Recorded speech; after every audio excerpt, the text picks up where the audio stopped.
BSP को खत्म करने वाले, इसकी जड़ें इतनी गहरी हैं, लोगों के रूह में अब बीएसपी बस चुकी है। क्योंकि जो लड़ाई आप 2015 में शुरू किए चंद्रशेखर रावण जी, बहन मायावती ने 77 में लड़ी थी।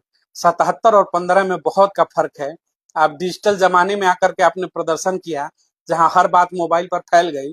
वो दौर था जहां पर चिट्ठियां भी नहीं पहुंचती थी, समय से सड़कें नहीं थी। उस समय सड़कों पर लाठी खाई और आपसे ज्यादा जेल भी उन्होंने देखा।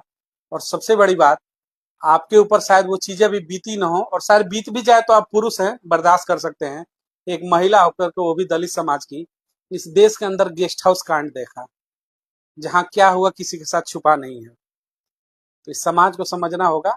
नेता मानिए, आपको जिसको मानना है, चंद्रशेखर रावण को मानिए, बहन मायावती को मानिए, लेकिन ये जो शब्द बोलते हैं कि बीएसपी खत्म हो गई, कभी कमरे में बैठकर एकांत मन से सोचिएगा, आप किस बीएसपी को खत्म कर रहे हैं, जिसने आज आपको बोलने की आजादी दिलाई, जिसने आपको बराबर कुर्सी पर बैठने का हक और हुकूमत दिलाया, जिसने आपको खुलेआम सीना चौड़ा करके वोट देने का अधिकार दिलाया, जिसने बराबरी में बीच समाज के अंदर चट्टी चौराहे पर बोलने का और नीला झंडा नीला गमछा देने का, पहन करके बात करने का जो अधिकार जिस बीएसपी ने दिलाया, आप कहते हैं कि वो बीएसपी खत्म हो गई, तो एकांत में बैठकर सोचिएगा, बीएसपी खत्म हो गई या फिर आपकी सोच खत्म हो गई।